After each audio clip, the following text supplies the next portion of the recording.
Gempa bumi kembali mengguncang wilayah Indonesia pada Selasa 23 Juni 2020 siang.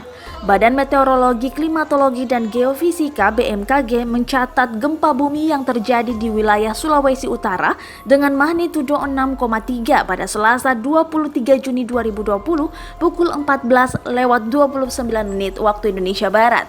Pusat gempa berada di 42 km barat daya Bolaang Uki, Bolaang Mongondo Selatan, Sulawesi Utara.